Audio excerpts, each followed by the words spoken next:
Maintenant, on va passer à ce qui est le plus important, c'est les vrais programmes. Parce que ça, c'est sympa, mais ça dépanne. Maintenant, on va passer au programme d'AV. On va commencer par la Contacto parce que c'est les programmes les plus intéressants. C'est les programmes les plus intéressants à la Contacto. Donc, on va commencer par cela. Alors, on va regarder un petit peu les sujets qu'on a. Je me suis un petit peu basé sur le programme et sur les sujets que j'ai regardés. Donc, je n'ai pas créé des programmes comme ça. Donc, on y va. Oui. Ceux qui n'ont pas la mise à jour en lentille, c'est... On verra ça plus tard. Ok. Mais on pourra le faire. Alors, pourquoi ça me coupe ici un peu? Hop, allez, on va. Donc, sujet 2007. On a à la fin de l'examen de vue. Regardez bien. On a à la fin de l'examen de vue des compensations en lunettes. On a œil droit, je vais vous le noter. Œil droit, plus 0,75.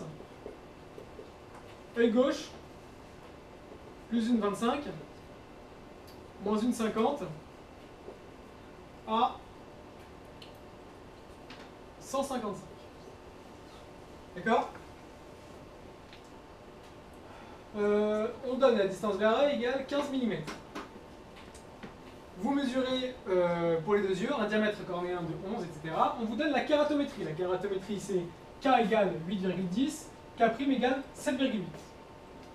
D'accord?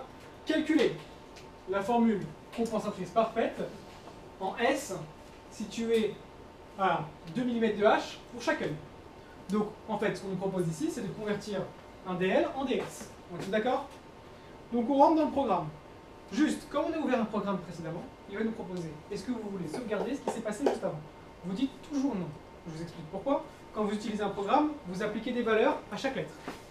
Sauf que, par exemple, la valeur LH, 15 mm, des fois elle peut changer, des fois ça peut toujours être 15, sauf que LH, vous allez l'utiliser des fois pour la lentille, des fois pour la V, etc. Si vous sauvegardez ce que vous avez fait précédemment, ça enregistrera vos valeurs précédentes. Donc ça va faire bugger un peu toute la calculatrice. Donc quand vous avez enregistré ou quoi, quand on vous propose quoi que ce soit en vérité, vous dites non. D'accord? Vous dites jamais oui. Donc quand on appuie sur non, on rentre dans le programme. Donc programme de Contacto, convertir DL en DS, K des lentilles sphériques.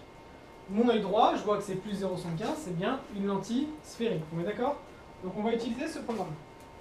Donc on y va, on sélectionne la zone verte, on copie-colle, on met LH en quelle unité? Tout est marqué ici. En millimètres, en millimètres. Donc on met LH 15, SH 2, PDL c'est combien? 0,75. Je ne fais pas le plus, rappelez-vous. J'appuie sur Entrée. Je vais vous le faire en plus grand, comme ça vous voyez un peu mieux. Alors, c'est moi, hop. Vous avez deux chaînes d'images, en R, en DL et en DS. Il vous fait un récap de ce que vous avez rentré au cas où si vous êtes trompé. Et il vous dit que donc DL égale 1 sur LR, il vous fait le calcul, et il vous calcule LR.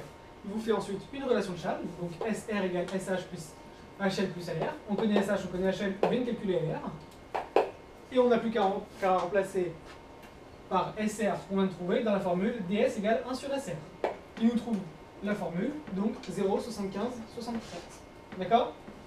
Je vous rappelle juste, très important, que DS, on ne le normalise pas. D'accord? Ceux qui le normalisent, ils ont faux. Vous comprenez? La seule chose qu'on normalise, c'est quand on commande une lentille. Quand on ne commande pas, on ne normalise pas. Une réfraction complémentaire, pareil, on ne normalise pas. C'est bon? Alors ensuite, on a un deuxième œil. Lui, il est astigmate. Ce qui fait qu'on a une compensation sphéro-cylindrique. On revient en page 1. Donc pour revenir en page 1, on fait CTRL gauche. C'est bon pour tout le monde? On a plus bas dans la conversion de DL en DS, je vais le grossir. Je sais pas si c'est trop gros. Donc on descend et on voit convertir DL en DS, K des lentilles des DL astigmates. Donc on voit, et c'est marqué en rouge, qu'il faut aller en page 1.3.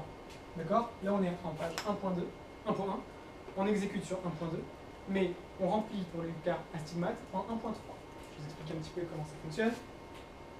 On remplit en 1.3. On voit qu'il nous propose de marquer la formule de dl.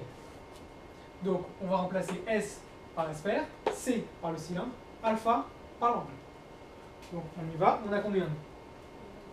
Une 25, moins 1,50, à combien? 155. Très, très, très important.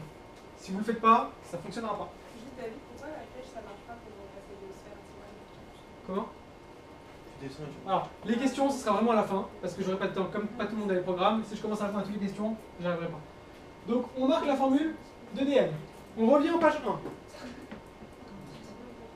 On copie-colle la zone verte, toujours, et on remplace LH par 15 et SH par 2. Donc là, on a juste donné les paramètres de quoi? De LH et de SH. Dans le programme, dans le tableau qu'on a mis, le programme a enregistré nos valeurs. Donc il va dire, voilà, j'ai enregistré vos valeurs, je vais pouvoir exécuter votre programme avec vos puissances dans chaque méridien. Donc, on appuie sur Entrée, et je vais agrandir pour que vous voyez mieux. Il nous refait exactement la même chose que tout à l'heure. Donc, les chaînes d'images, un petit récap, et il vous donne les puissances dans chaque méridien, donc à 155 et à 65. C'est comme ça qu'on calcule une compensation astigmate en S. Donc il vous fait le même raisonnement que tout à l'heure, DL, il vous calcule LR, et ensuite il vous le calcule dans chaque méridien, en remplaçant DL par ce qu'il a trouvé précédemment. D'accord? Donc il vous trouve les LR dans chaque méridien, et donc après il va vous comprenez pas? Ça fonctionne? Il vous calcule les LR dans chaque méridien, ensuite les SR dans chaque méridien, et donc les puissances DS55 et DS65 dans chaque méridien. Et il vous fait un petit récap à la fin, en vous disant qu'il est compensé par 1,27, moins 1,52 à 155. Enfin, la compensation idéale. C'est DS. Vous avez compris? Pour la conversion de DL en DS? Très bien. On continue. On voit que dans le sujet, qu'est-ce qu'il nous donne après comme information? Il nous avait donné les rayons cornéens. Calculer la valeur du cylindre compensateur de l'astigmatisme cornéen en S. Pour l'œil gauche, préciser la nature de cet astigmatisme. Alors, donc, calculer la formule compensatrice parfaite.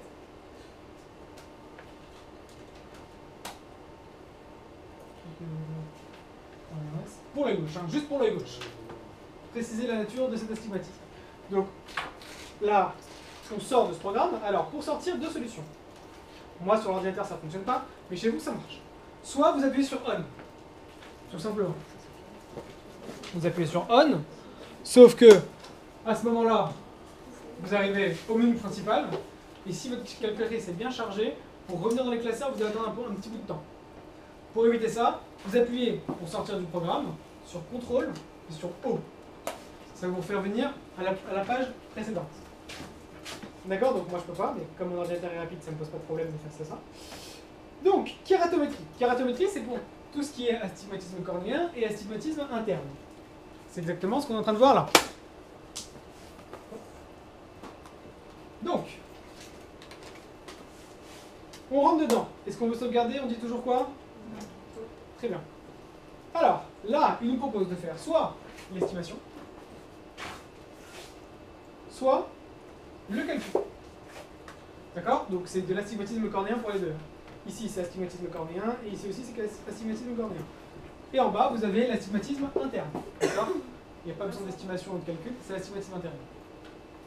Parce que une fois que vous avez calculé, vous allez faire en fonction de est-ce que vous avez estimé ou calculé l'astigmatisme cornéen. Vous allez vous baser là-dessus. Là on nous demande de calculer ou d'estimer. Donc de calculer. Calculer la valeur du cylindre compensateur de l'astigmatisme cornéen. Donc on y va, on va dans calcul. Donc on descend jusque là. Et on voit qu'on va devoir copier cette formule-là. Donc on y va. On sélectionne. On copie-colle. Et NC, je le remplace par quoi? Tout est indiqué. NC, indice de la cornée. On vous marque même en général 1,377. Donc comme ça, au moins, si vous ne l'avez pas dans le sujet, vous pouvez vous en rappeler. 1,377. K, c'est qui K? Alors, je fais un petit rappel quand même. Mais vous êtes censé savoir que une formule d'une cornée, c'est K fois K' à l'angle. D'accord? Et l'angle, c'est l'angle de qui? De K. On est d'accord? Donc K, je Je vous rappelle aussi que c'est le plus grand des deux. Donc ici, ce sera 8,1. Donc on note 8,1.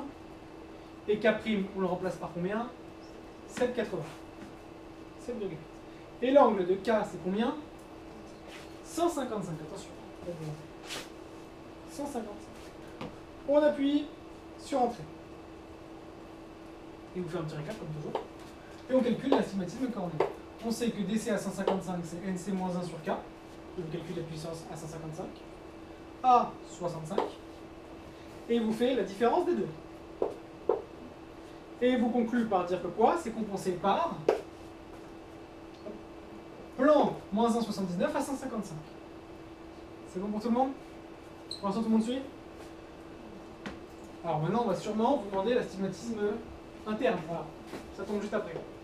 Conclure sur l'astigmatisme interne de chaque œil et préciser leur nature.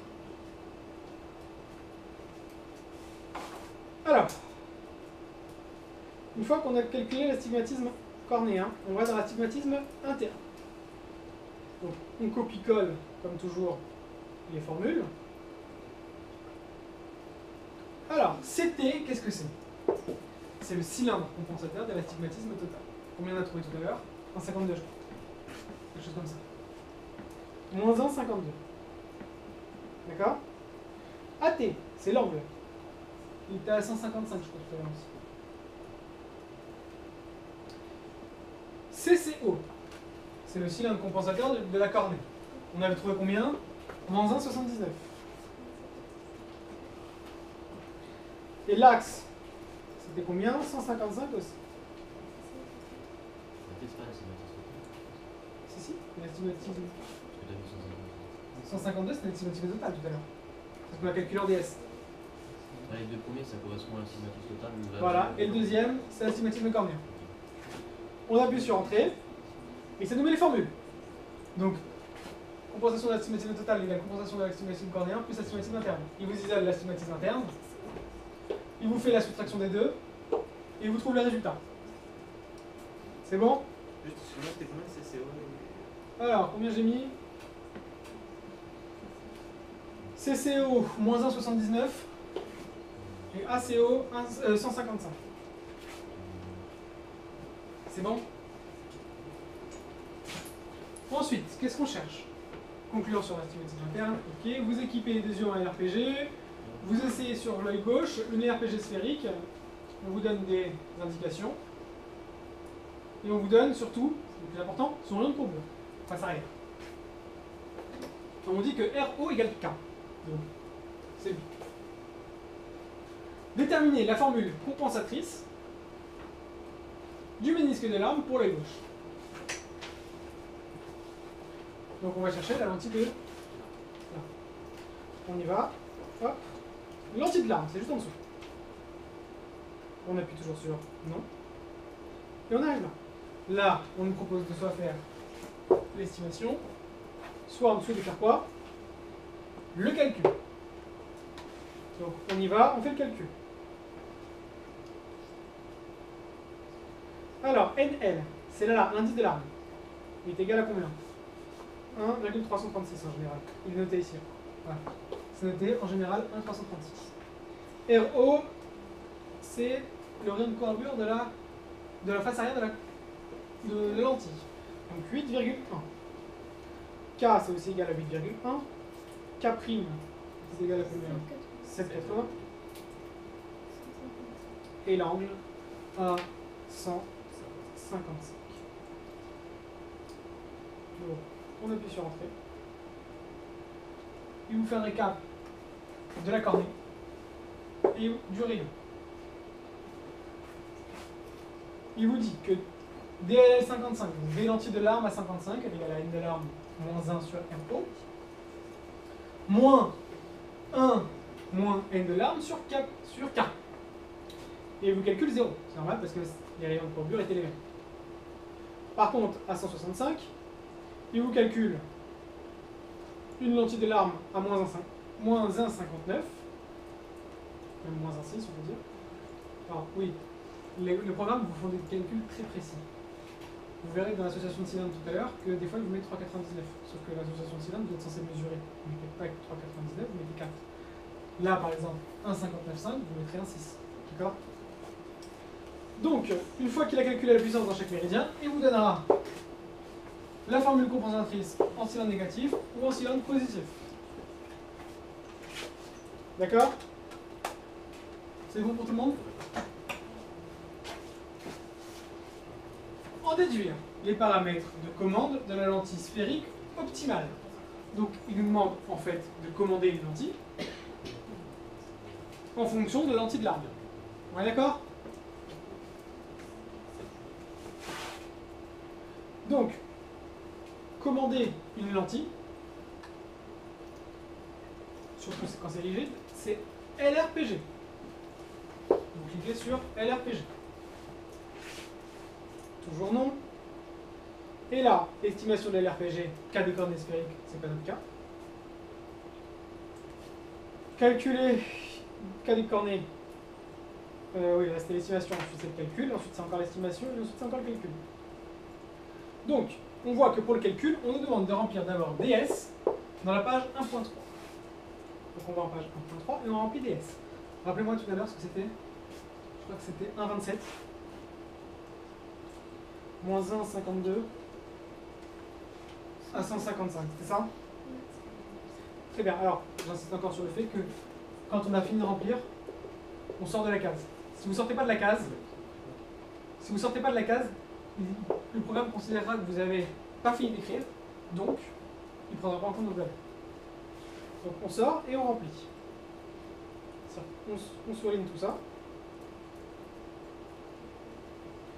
On remplace NC par l'indice de la coordonnée, donc 1,377, NL 1,336, RO on avait dit combien? 8,1, en K 8,1, K' 7,8 et l'angle c'était 155.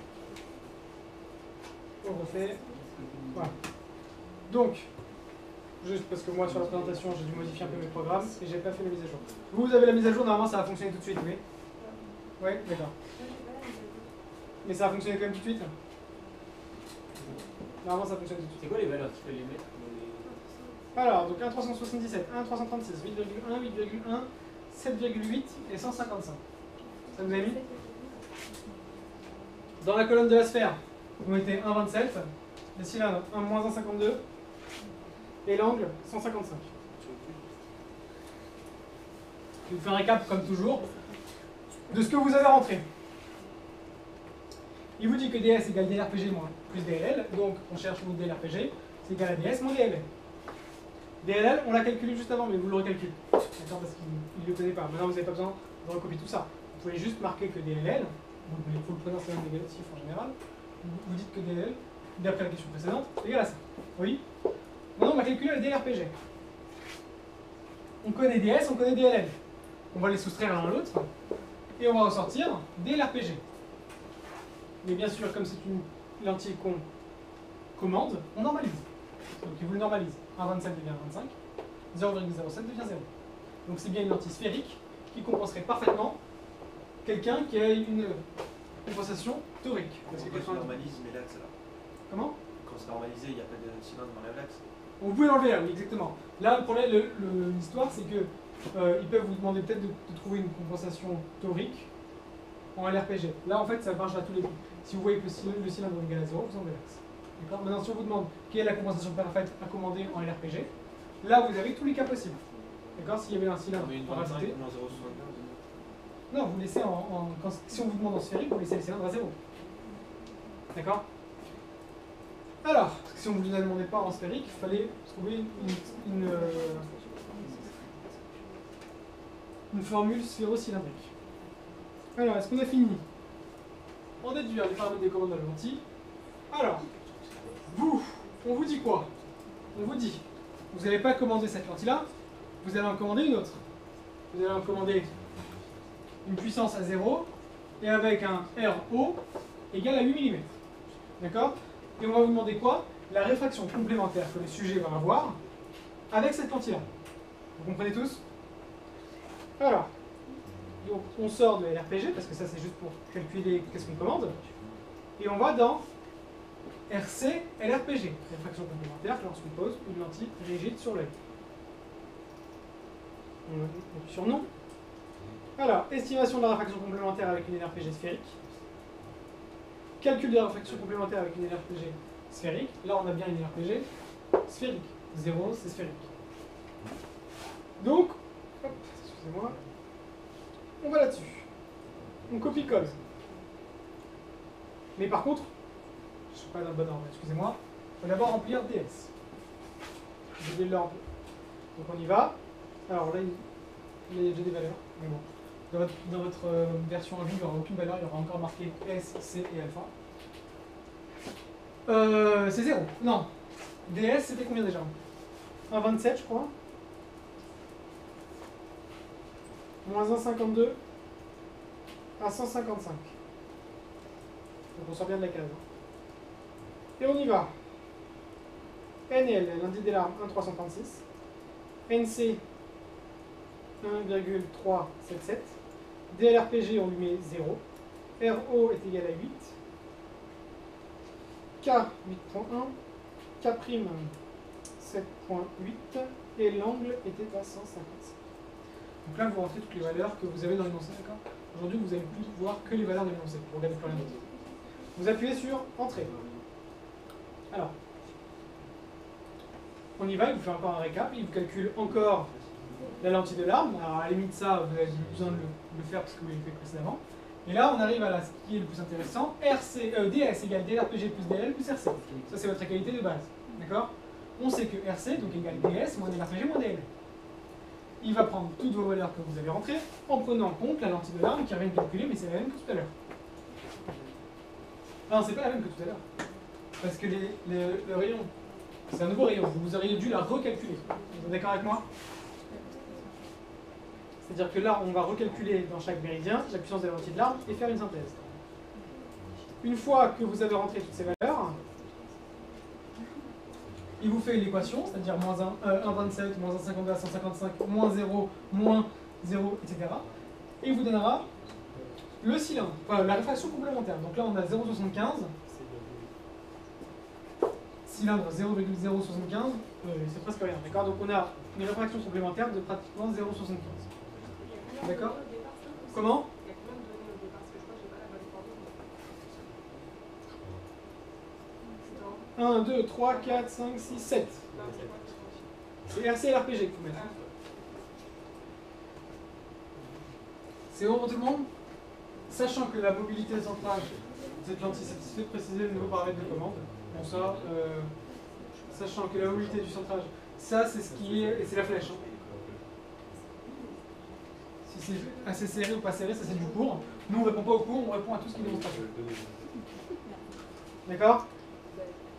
Donc ça c'était pour les lentilles, la contacto, et je crois qu'il reste un dernier programme à voir. On va le voir ensemble. C'est lorsque la lentille tourne. Alors, là on porte quoi nous? Qu'est-ce que l'émergence du système dynamique, etc. Ok.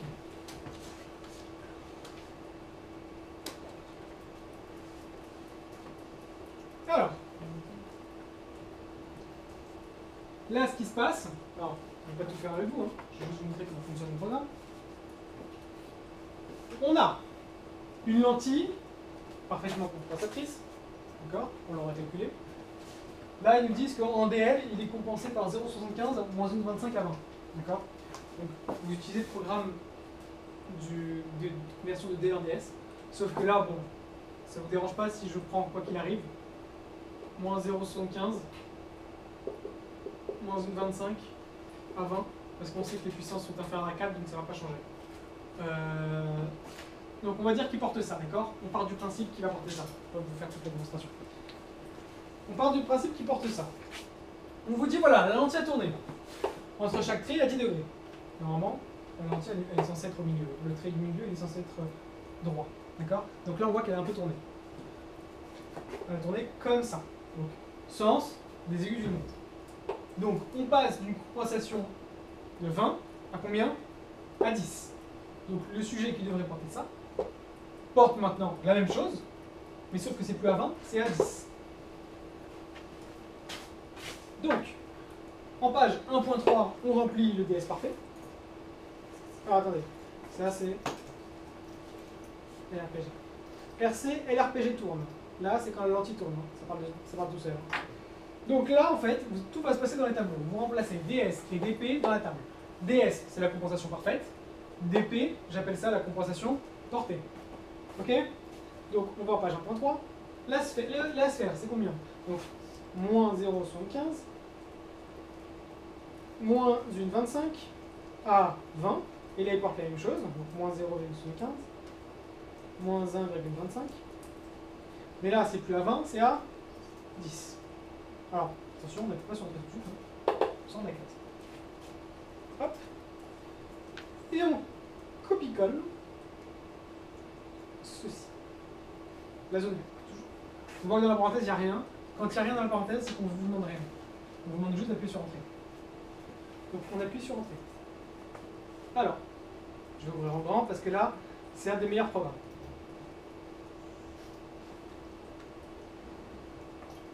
On a DS et DP, vous faites un récap. On sait que DS égale DP plus RC. Nous on cherche RC égale RS moins DP. Le problème, c'est qu'on n'a pas le droit de faire une association de cylindres quand on a un moins entre les deux. Donc, qu'est-ce qu'on va faire? On va attribuer le moins pour transformer ce moins en plus. D'accord? Le souci, c'est quoi? C'est que nos cylindres, ici, ne sont pas de même signe. On ne peut pas faire une association de cylindres quand quoi? Quand les cylindres ne sont pas de même signe. Donc, il va faire la transpo tout seul, faire tout passer en moins, parce qu'en général, on préfère les moins, et il va vous remettre dans l'ordre. Imaginons qu'on avait 100 ici et 20 ici, il vous remet dans l'ordre 20 ici et 100 ici. Pourquoi? Parce que lui, il devrait s'appeler S1, C1, alpha 1, et lui, S2, C2, alpha 2, parce que alpha 2 doit être plus grand que alpha 1. On est tous d'accord? Tout le monde a cette méthode-là? J'espère, en tout cas. Donc, on a la composition de cylindres suivante. La première étape, c'est donc de faire quoi? Alpha 2 moins alpha 1, de trouver θ. Et on calcule 2θ. L'étape 2, normalement vous êtes censé le faire. Tracer C1, 2θ, C2, et on ferme le triangle. On mesure ensuite CR. Ici, vous voyez que je vais trouver un CR égal à 0,434.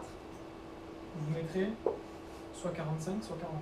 Vous ne pouvez pas trouver, vous, au dixième de millimètre près. Vous voyez ce que je veux dire ou pas? Après, en fonction de l'échelle que vous voyez. Mettez 0,43. C'est peut-être plus crédible. D'accord? Parce que vous êtes censé tracer tout ça. Et ça, c'est que si c'est à l'échelle 4. Comment? C'est que si c'est à l'échelle 4. Après, voilà, vous faites avec l'échelle que vous voulez. Vous essayez de. Vous faites. Ces programmes sont bien pourquoi? Juste pour vérifier. Donc, vous vérifiez ce que vous mesurez, que ça correspond bien à ce que vous regardez dans le programme. C'est-à-dire que vous faites votre tracé tout seul. Et ensuite, vous vérifiez si les longueurs sont les mêmes dans le programme. Non, c'est en fonction de l'échelle que vous avez mis. C'est-à-dire que si on vous dit une dioptrie égale 5 cm, ici, vous auriez trouvé à 0,43, vous auriez trouvé quelque chose pas égal à 5, mais plutôt égal à 2,3 cm. Vous êtes obligé de reconvertir et donc de dire que ça fait 0,42. D'accord? C'est pas 43, 4. Vous voyez ce que je veux dire ou pas? Donc, une fois que vous avez mesuré, vous... Alors, où est mon chiffon? Il est là. Vous vérifiez vos valeurs. Vous avez compris? Donc, alors ensuite, après vous allez avoir calculé CR et vous calculez phi, 2 phi. Alors normalement, c'est vraiment quand c'est 20 et quand c'est 40, c'est vraiment exactement la même chose que ce que vous avez trouvé dans le schéma. On trouve alpha R égale alpha 1 plus phi, donc on trouve alpha R égale à 60.